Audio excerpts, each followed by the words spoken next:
Oh, I think we have some 27 departments, and many of these departments are operating. For instance, he said that we shouldn't sell water cheaper than what it costs us to provide it. I think that'd be true in any of the facilities we provide. I think in the health department, for instance, we have some 1,600 public pools, such as motels, hotels. We could some revenue by inspecting these pools, which we have inspected from time to time free of charge. This is passed on to a traveling party or something like that. For instance, I think our golf course is still operating far less than what it cost us to maintain. There's no golf course in the United States anywhere that has 18-hole courses for $1.50, a municipal course in a city of our size. These are many things that we should do before we attack the water problem.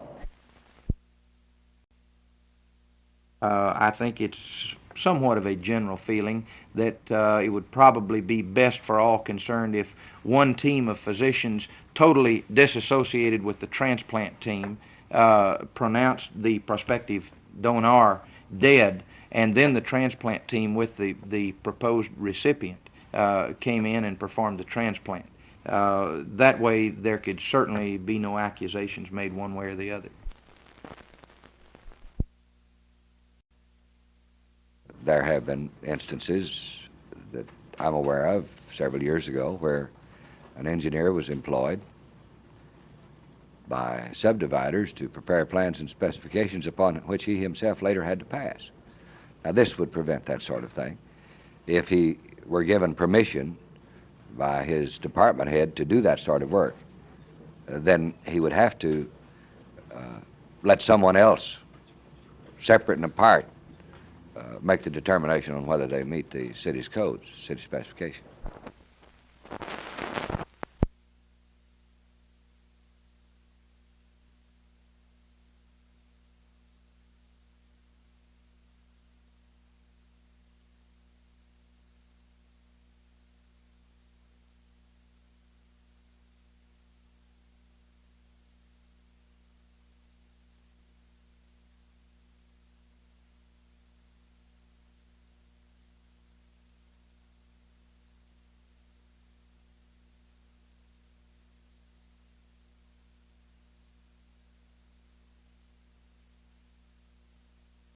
We have seen that Medicare for the elderly is a success.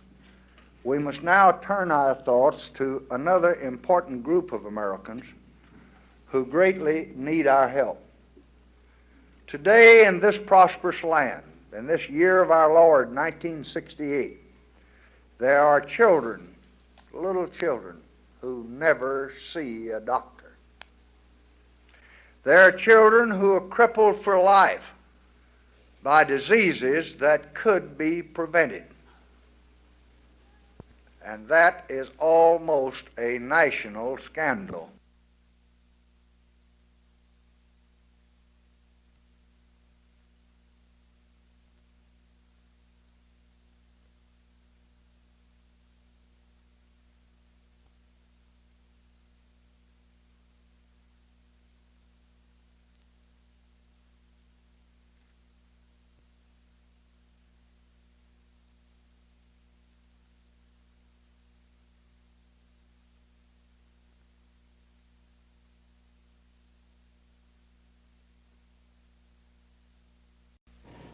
We had this morning a case before us where the water lines are available, but the owners of the houses have not tapped on. The sanitary sewer lines are available. There's no excuse for the existence of those outhouses as long as we've got the necessary facilities within reach.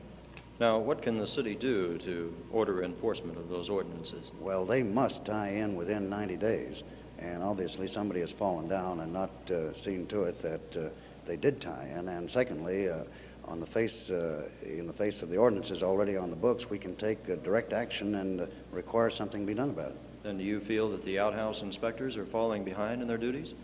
Yes, they are. I would guess that nobody in the health department will claim that job.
Do you think the mayor can possibly get his water increase through with the thinking on the council right now? Oh, I don't believe so at this time. I think they'd have to practice more economy moves. I think that the mayor will have to prove to us that he needs all of the increase that he's asked for, and keeping in mind, of course, that water is a necessity, and we should be very careful about raising the cost on necessities of life. Your main classifications of prospective donors will be accident victims and homicide victims. And in a homicide situation, you have a problem of what happens and what is admissible in the courtroom when the victim of the accused, when his heart has been transplanted, when did death occur, and what will be admissible, whether the defense lawyer can talk about the heart being transplanted and whether the man was or was not dead. And this will be one of the prime concerns of this committee, I would imagine.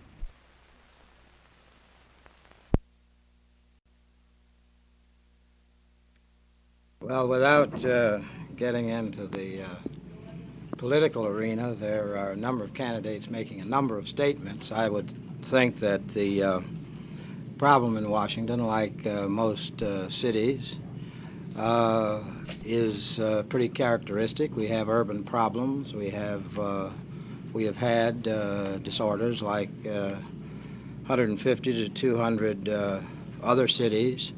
We have tensions. We have the problems behind the monument. The real answer, in my opinion, is to attack the problems, the basis for the tension, and to deal with the problem. We must, of course, do that within the framework of law and order, tempered with justice, and this is what I would believe to be the answer. The President has very recently requested the Congress to authorize 1,000 additional police officers. The Congress has approved this. We're about to go forward with an additional recruitment.